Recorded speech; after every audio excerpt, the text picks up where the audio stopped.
DISE पर मौजूद India Aghadi के सभी पक्ष के प्रमुख, कांग्रेस के जिला अध्यक्ष, सभी पक्ष के आजी माजी नगर सेवक, उपस्थित भाइयों बहनों और दोस्तों,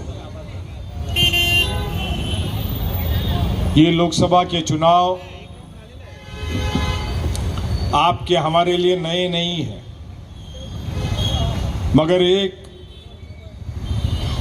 मुद्दा जो इस पूरे चुनाव में जिससे बीजेपी अभी अपना मुंह छुपाते हुए घूम रही है, वो है कि बीजेपी ने पिछले 2-3 सालों से, आपके पास अमित शाह के भी वीडियो होंगे, योगी आदित्यनाथ जी के भी वीडियो होंगे और ये सब पब्लिक डोमेन में है, और उसमें उन्होंने खास तौर पे कहा कि हम इस देश की घटना को बदल देंगे,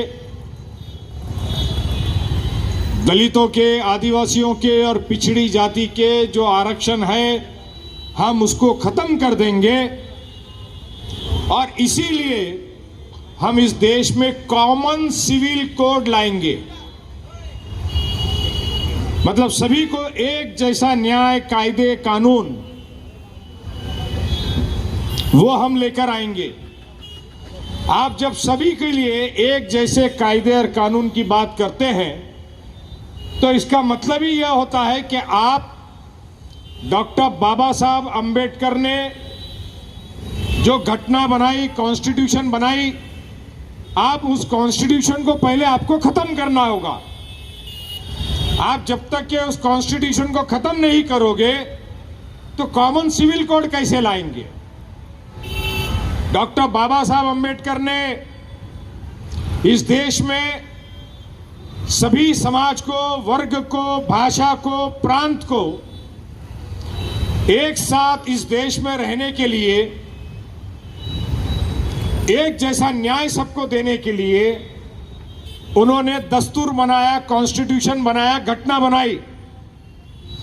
अगर वो कॉन्स्टिट्यूशन नहीं होता तो उत्तर प्रदेश का आदमी महाराष्ट्र में आकर के नहीं रह सकता, गुजरात का आदमी महाराष्ट्र में आके मीरा भाईंदर में नहीं रह सकता, पंजाब का आदमी केरल नहीं जा सकता, राजस्थान का आदमी कर्नाटका नहीं जा सकता। अगर आपको रोजी रोटी कमाने के लिए, कारोबार के लिए, प्रॉपर्टी खरीदने के लिए अगर आपको यह अधिकार प्राप्त है, वो सिर्फ इस देश की कॉन्स्टिट्यूशन के वजह से है। अगर आपका प्रॉपर्टी में, कारोबार में कोई दिक्कत पेश आती है, कोर्ट कचहरी होती है, तो हिंदुस्तान के किसी भी कोर्ट में आपको दावा दाखिल करने का अधिकार अगर प्राप्त है तो उस कॉन्स्टिट्यूशन के वजह से है। और बीजेपी ये कहती है कि हम कॉमन सिविल कोड लाएंगे, इस घटना को खत्म करेंगे, इस देश के अंदर हम उसी सामाजिक परिस्थितियों को फिर से लाएंगे जो हजारों साल पहले आपने, हमने स्कूल में किताबों में पढ़ा था, ब्राह्मण, शूद्र और क्षत्रिय। ये आपको देखना होगा। क्या हम उस व्यवस्था में जाना चाहेंगे जो हमको 10,000 साल पहले की दुनिया में ले जाएगा? क्या हम उस दिशा में जाना चाहेंगे जहां अमेरिका कायदा पूछने का, सवाल पूछने का अधिकार रखता है?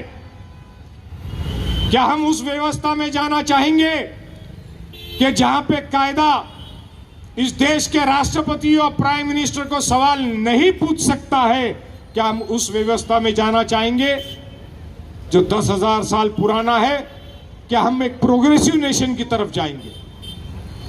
ये तफावत है, ये दुगली बातें हैं बीजेपी की। जब वो कहती है कि हम हिंदुस्तान को इकोनॉमिकली तीसरे नंबर पे लेके जा रहे हैं, हम दुनिया की सब में बड़ी इकोनॉमी बन रहे हैं, 5 ट्रिलियन की इकोनॉमी बन रहे हैं हम। आज ही मैं प्राइम मिनिस्टर का भाषण कल्याण का सुन रहा था। अभी सीधा वो 20-25 साल आगे की बात करने लग गए। 10 साल में क्या किया वो बात नहीं कर रहे हैं। अब वो बोलते हैं मैं 2047 का प्लान बना रहा हूं। क्या बना रहा हूं? 2047। मैं 58 साल का हूं। 47 साल के बाद तो मेरी कब्र कहां रहेगी वो मुझे मालूम नहीं है। आप में से भी बड़े बुजुर्ग होंगे, भगवान करे आप 200 साल जिए ताकि आपको 2047 में क्या ये कर रहे हो आपको हमको देखने का मौका मिले। अरे लोगों ने इनको चुन के दिया था। 2012 में इन्होंने कहा कि हम देश को बदल देंगे। ये कांग्रेस के राज में बोले ये डॉलर 57 रुपीस का है। वो रजत शर्मा के शो में जाकर के इंग्लिश में बोलते थे वो एक एक अल्फाज 57। गुजराती भाई हमारे बोलते ना इंग्लिश केवी रीते बोले बहन बोलो 57 रुपए का है। बोले 57 रुपए का डॉलर है। मैं अभी पूछना चाहता हूं अभी डॉलर कितने का है? अरे बोलो कितने का है? 85। कितने का है डॉलर? 85। कुछ सुना ही नहीं देता। कितने का है? 84। શું ખોટા બોલો તમે? हमारा मोदी साहब साची बात करे। 57 डॉलर છે આજે પણ।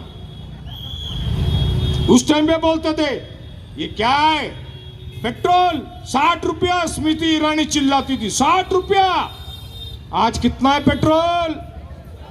आज कितना है पेट्रोल? एक दिन हम लोग है ना हस्ताक्षर अभियान कर रहे थे स्टेशन के पास। क्या कर रहे थे? हस्ताक्षर अभियान। पेट्रोल का भाव बढ़ गया, डीजल का भाव बढ़ गया। तो एक भाई हमारा वहां से जा रहा था। अब कौन सी जमात का था, समाज का था वो नहीं बोलूंगा मैं। बोलता बढ़ गया तो बढ़ गया ना, क्या फर्क पड़ता है। मैं उसको रोका, तेरे को फर्क नहीं पड़ता है, तेरे पास स्कूटर है क्या? नहीं हूं तो ट्रेन थी जाऊं छू।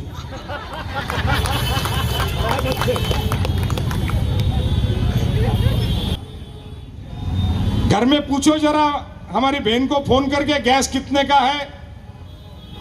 कितने का है? कितने का? क्या झूठ बोलते? 400 का है। स्मृति ईरानी बोलती है कुछ अभी, उसके घर में 400 का ही जाता है।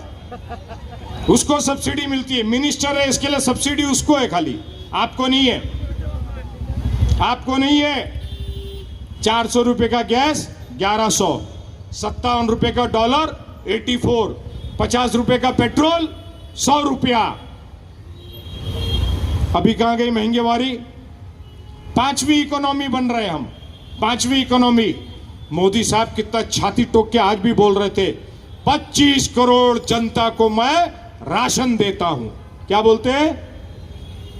मेरे को याद है बचपन में हम भी राशन लेते थे, हमारा भी ऑरेंज कार्ड था। मजाक नहीं करता हूं, सच बोलता हूं। हम कोई पैदाइशी गोल्डन टी स्पून क्या बोलते सिल्वर स्पून का नहीं हूं मैं। ये आप लोग बैठे यहाँ खेती करता था, मच्छी पकड़ता था इधर।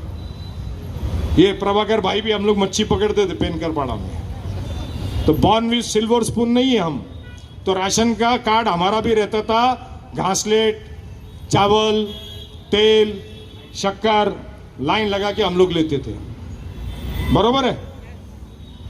तो आज मोदी साहब वापस 10 साल के बाद भी बोलते हैं 25 करोड़ लोगों को, 80 करोड़ लोगों को मैं राशन देता हूं। तो 10 साल के अंदर आपने बीपीएल कैटेगरी में से आपने इकोनॉमिकली लोगों को बेटर नहीं बनाया, आपने अच्छा नहीं बनाया। बनाया क्या?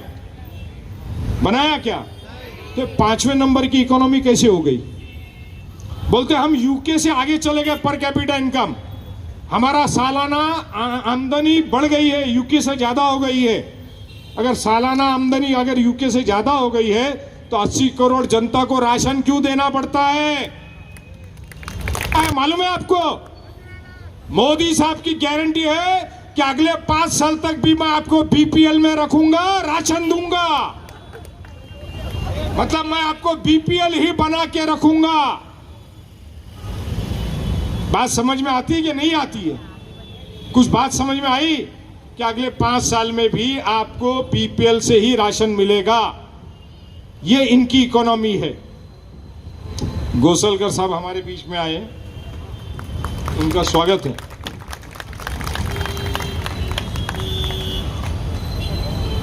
और देश में उनको कॉमन सिविल कोड बनना है, तो कॉमन सिविल कोड अगर बोलेंगे तो आदिवासी, दलित, पिछड़ी जाति को लगता है, उनको समझ में आ जाता है कि हमारा आरक्षण खत्म कर देंगे। डॉक्टर बाबा साहब अम्बेडकर ने आरक्षण क्यों दिया था कि जो पिछड़ी जाति के लोग हैं, दलित है, जो पिछड़ गए थे, रह गए थे, उनको दुनिया में, देश में अगर देश को अगर तरक्की करना है, देश को अगर तरक्की करना है, समाज को आगे ले जाना है, तो आपको हमको सबको साथ में ले जाना पड़ेगा। एक घर परिवार के अंदर अगर 10 बच्चे होते हैं, उदाहरण के तौर पे 10 होते हैं, अबे आपको 10 बोलेंगे तो मुसलमान ही दिखता है। कल मैं एक महाराज साहब का व्याख्यान सुन रहा था, भागवत सप्ताह, तो पटरानी गिना रहे थे भगवान श्री कृष्ण की 8। छत्रपति शिवाजी महाराज का हम इतिहास पढ़ते तो उसमें 8 रानियां। तो जूने इतिहास के अंदर मतलब अपन देखते हैं कि हर घर परिवार में संतान जो है वो 4-5 होती ही थी। गांव खेड़ों में आज भी होती है, बरोबर है। तो अगर एक परिवार में 10 बच्चे हैं और अगर माता पिता ने सिर्फ 2 को पढ़ाया लिखाया और 8 को अशिक्षित रखा, तो 2 आदमी कमाएंगे और 8 आदमी बैठ के खाएंगे। तो घर परिवार तरक्की करेगा कि जहां है वहां रहेगा, कि उसकी दुर्दशा और खराब होगी? क्या होगी? तो उसी तरह देश की विकास करने के लिए जब घटना के अंदर हर समाज को आगे लेके चलने की बात है, सबको एक जैसा न्याय देने की बात है, तो ये शासन का काम होता है देखना कि हर 10 साल में नीति आयोग बनी है। मालूम है ना आपको नीति आयोग का क्या मतलब है? नीति बनाना, फाइनेंशियल स्ट्रेटेजीज बनाना। ये कांग्रेस ने बनाया, बीजेपी ने सब तबाह और बर्बाद कर दिया। अभी कोई नीति आयोग नहीं है केंद्र सरकार के अंदर। 10 साल से कोई सेंसस नहीं होता है। पहले आपके घर के अंदर सेंसस करने वाले आते थे, वो पूछते थे आपके बच्चे कितने, उनका क्वालिफिकेशन कितना, आप ओबीसी है, एससी है, एसटी है, आप ब्राह्मण है, वैष्णव है, कपोल है, कौन से समाज के हो, इसका सर्वे होता था। आप एम्प्लॉयड हो, अनएम्प्लॉयड हो, सुशिक्षित हो, पोस्ट ग्रेजुएट हो, ग्रेजुएट हो, एसएससी हो, यह पूछा जाता था। ये 10 साल से बीजेपी ने ये सेंसस का काम बंद कर दिया। क्यों बंद किया? ये इसलिए बंद किया कि इनको देखो तो ये बताया जाता है कि मुस्लिम टोपी पहना है, लुंगी पहना है, लाल शर्ट पहना है। सलमान खान, शाहरुख खान भी, उनको भी अक्कल नहीं है। खुद ऐसा घूम करके बताओ, टोपी पहन के, लाल शर्ट पहन के जाते हैं क्या? तो सूट पहन के जाते हैं। लेकिन पिक्चर के अंदर मुस्लिम कैरेक्टर ऐसा बताते हैं कि सारे मुसलमान उस तरह से। ये देखने का मैं भी हूं ना आपके सामने, के नहीं हूं। हमारे गुजराती भाई, उत्तर भाई लोग कई बोलते, साहब काश कि आप मुसलमान नहीं होते तो यहाँ के एमएलए होते। मुझे शर्म आती है उनके स्टेटमेंट पे। उनको बोलना चाहिए, साहब आप एक हिंदुस्तानी हो, सच्चे हिंदुस्तानी हो, हमको फख्र है आपके ऊपर। बस जातिवाद कितना दिमाग में घुसा हो देखो आप। भाईंदर के भी कई लोग मुझे बोलते हैं कि साहब आप बीजेपी में, आरएसएस में होना चाहिए था, खाली मुसलमान है इसके लिए पीछे रह गए। मुझे शर्म आती है। इस देश की घटना ने, बाबा साहब अम्बेडकर ने, सरदार पटेल ने, महात्मा गांधी ने, मौलाना आजाद ने इस देश के लिए प्राण की आहुति और स्वतंत्र इसके लिए लेके दिया कि आप और हम पढ़ लिख करके भी अंगूठा छाप है, जाहिल है। तो मनमोहन सिंह साहब ने श्री कृष्ण बनाई और उसमें वो असेसमेंट आया। श्री कृष्ण कौन थे मालूम है आपको? चीफ जस्टिस ऑफ इंडिया थे। उनका भाई यहाँ जहांगीर कॉम्प्लेक्स में रहता है, आपकी मालूमात के लिए बताता हूं। उस कमीशन की रिपोर्ट में यह आया कि अगर ये घर परिवार हिंदुस्तान, जो डॉक्टर एपीजे कलाम ने भी अपनी किताब में लिखा, इंडिया 2020, उन्होंने लिखा, if this nation has to progress, we have to focus on health and education and on the community which is being left behind. ये डॉक्टर एपीजे कलाम ने लिखा। ये वही मुसलमान है जिसने इस मुल्क को रॉकेट बनाया, न्यूक्लियर युक्त बनाया। कोई आरएसएस वाले ने नहीं बनाया, कोई बीजेपी वाले ने नहीं बनाया। मैं मेरे उत्तर भारतीय, गुजराती, मारवाड़ी, जैन भाइयों को कहना चाहता हूं, कभी एपीजे कलाम को भी बोलना चाहिए था, अरे साहब आप इतने अच्छे थे, लेकिन खाली मुसलमान होने जैसे गड़बड़ हो गई। शर्म आनी चाहिए आपको, हमको। तो मनमोहन सिंह जी ने उसको पार्लियामेंट में पेश किया और कहा कि समाज के अंदर का इस वर्ग को हमको अगर आगे बढ़ाना है तो उनके गली कूचे, मोहल्ले, शहर जहां पे गटरें बहती है, संडास नहीं है, टॉयलेट नहीं है, स्कूल नहीं है, प्राइमरी स्कूल नहीं है, उनको नौकरियां नहीं है, हमको इस गरीब परिवार के इन सदस्यों को हमको अपने साथ लेके चलना पड़ेगा, तभी हिंदुस्तान सुपर पावर बनेगा।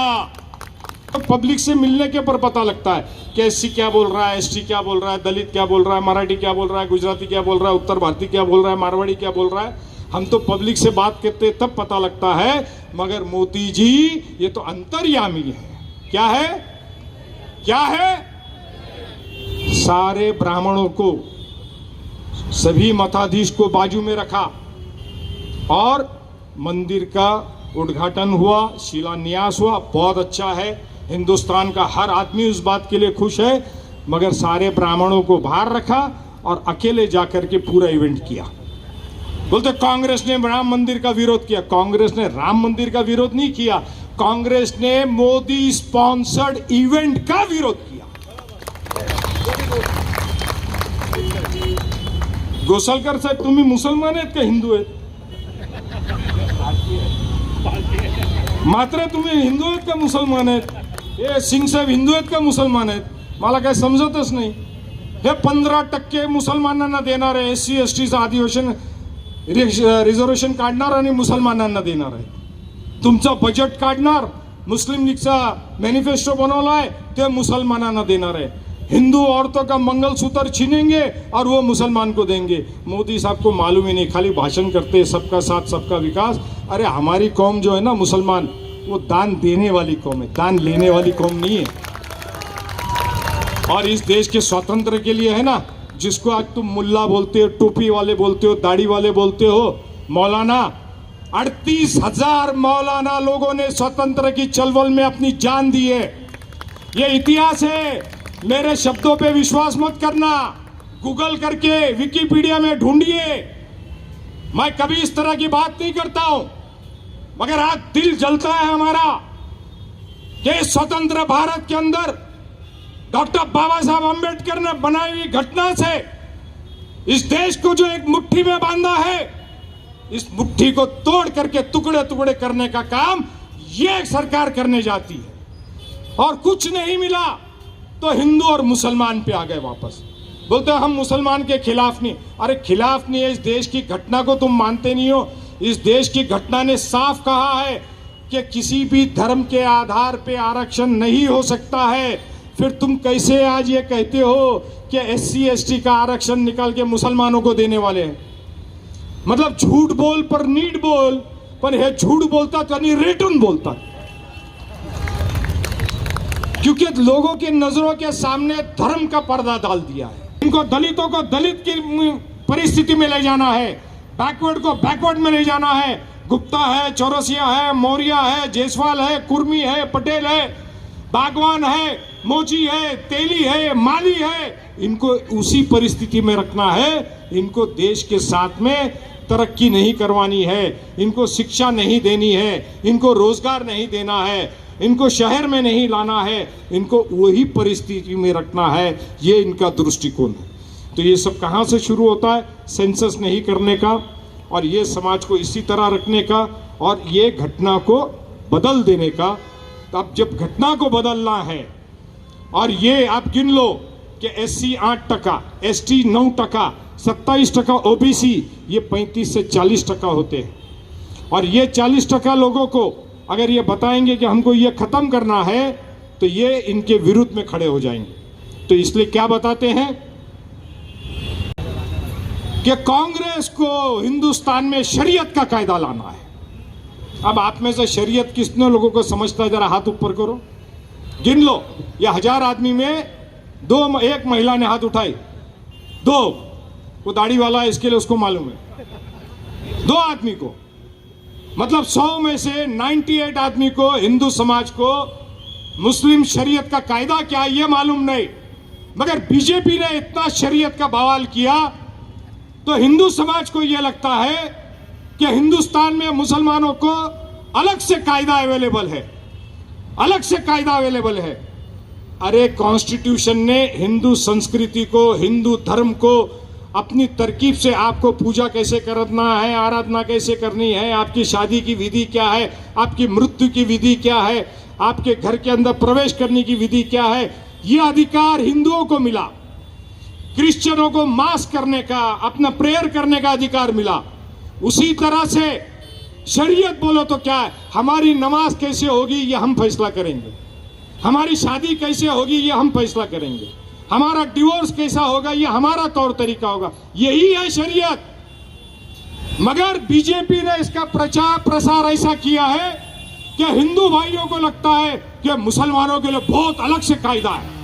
अरे मुसलमान के टंटे होते हैं तो पुलिस केस होता है, मुसलमान के टंटे होते हैं तो कोर्ट में जाता है, मुसलमान आपके साथ में दंगे फसाद होते हैं तो पुलिस केस करती है। तो कोर्ट के अंदर का जो कायदा कानून है वो इस देश का कायदा कानून है। तो जो देश का कायदा कानून लागू होता है हिंदुओं को होता है, वही मुसलमान क्यों है? तो 35 करोड़ जनता 100% लिटरेट है, एजुकेटेड है, अनपढ़ गवार है क्या? मुझे कल परसों ही कोई आके मिले, बोला दुबई जाते हो, मुसलमान के देश में जाते हो, मुसलमान के साथ रहते हो, वहां हिंदू मुस्लिम नहीं करते हो, अमर वहीं से उठ करके हिंदुस्तान आते हो तो बाजू का मुसलमान है बोलता है हमारी बिल्डिंग में नहीं रहने का। दुबई में जाते हो, दुबई के शेख के पास से मंदिर की जगह लेते हो, वहां रोजा खुलाने के लिए मंदिर में बुलाते हो, और या मंदिर के बाहर में कोई रोजा खोलता है तो बोलता है मंदिर के बाहर रोजा नहीं खोलने का। ये शर्म आनी चाहिए आपको, हमको शर्म आनी चाहिए। महात्मा गांधी ने काय के लिए अपना प्राण दिया कि इस देश के लिए, यह दिन देखने के लिए। यही है वो बीजेपी वाले जिन्होंने उनकी हत्या की थी, यही है वो जिन्होंने उनकी हत्या की थी, और आज उनका नाम लेकर के बोलते हैं हम तो महात्मा गांधी के फॉलोअर हैं, हम तो सरदार पटेल के फॉलोअर हैं। अरे वही सरदार पटेल है जिन्होंने कहा है, ऑन रिकॉर्ड है, इस आरएसएस को बैन कर देना चाहिए। ये विदेशी ताकतों के साथ मिली हुई है, इस देश को तोड़ने का काम कर रही है बीजेपी। वही जात पे, भाषा पे, प्रांत पे, हिंदू पे, मुसलमान पे। आज जब एससी एसटी को समझ आ गया है कि यह घटना खत्म कर रही है, कॉन्स्टिट्यूशन खत्म कर रही है, तो वो इनके खिलाफ पूरे हिंदुस्तान में मतदान कर रहा है। जब इनको चौथे चरण के बाद आज प्राइम मिनिस्टर बोलते हैं, क्योंकि इनको तो पेटी के अंदर क्या पहले ही पता लगता है, मशीन के अंदर क्या वो तो अंतर्यामी है। और ये भागवत में भी लिखा है, वेदास में भी लिखा है, कुरान में भी लिखा है, बाइबल में भी लिखा है, जब जब दुनिया में लोगों की नजरों के सामने धर्म का पर्दा आएगा, लोग अंधे हो जाएंगे, लोग गलतियां करेंगे, लोग इंसान का दुश्मन बन जाएगा, भाई भाई का दुश्मन बन जाएगा और अपने आप को निस्त नाबूद कर देगा। यह आपको हम बताने के लिए चिल्ला रहे हैं, बोल रहे हैं कि इस देश के मुस्तकबिल का चुनाव है, यह राजन विचारे का चुनाव नहीं है, यह मोदी का चुनाव नहीं है, यह राहुल गांधी का चुनाव नहीं है, यह उद्धव ठाकरे का चुनाव नहीं है, यह इस भारतवर्ष को भारतवर्ष रखने का चुनाव है। यह आपको निर्णय करना है कि आपको हिंदुओं का भारत बनाना है, कि मुसलमानों का भारत बनाना है, कि दलितों का भारत बनाना है, कि ओबीसी का भारत बनाना है, कि ईसाइयों का भारत बनाना है, कि सिखों का भारत बनाना है, कि बंगालियों का बनाना है, कि मलयालियों का बनाना है, कि कन्नड़ा का बनाना है, कि गुजरात का बनाना है, कि राजस्थान का बनाना है, कि आपको खाली हिंदुस्तान बनाना है? क्या बनाना है आपको? दोनों हाथ उठा के बताइए, दोनों हाथ उठा के बताइए। भाई हाथ उठाइए दुकान वाले भाई, नहीं तो जाना पड़ेगा राजस्थान वापस। ये चुनाव इस देश को बचाने का चुनाव है, हिंदुस्तान बना करके रखने का चुनाव है। और 20 तारीख को यही बटन आपको दबाना है। बटन दबाते वक्त इस उंगली से आपको एक कसम खा के बटन दबाना है कि हम हिंदुस्तानी है और मरते दम तक हिंदुस्तानी रहेंगे। और राजन विचारे को उबाटा के उद्धव बाला साहब ठाकरे के इस उम्मीदवार को, इंडिया विकास आघाड़ी के इस उम्मीदवार को 20 तारीख को बहुमत से आपको जिता के लाना है। एक बहुत बढ़िया पिक्चर थी, ये बोल के मैं अपना भाषण खत्म करता हूं, आपको टेंस कर दिया, थोड़ा हंसा के जाता हूं। आई थी बहुत बढ़िया, करण अर्जुन आई थी कि नहीं, उसमें अशोक सराफ रहता, मालूम है, ठाकुर के साथ। उसका एक डायलॉग है, ठाकुर तो और 4 जून को कौन गियो, मोदी तो गियो। धन्यवाद, जय हिंद, जय महाराष्ट्र।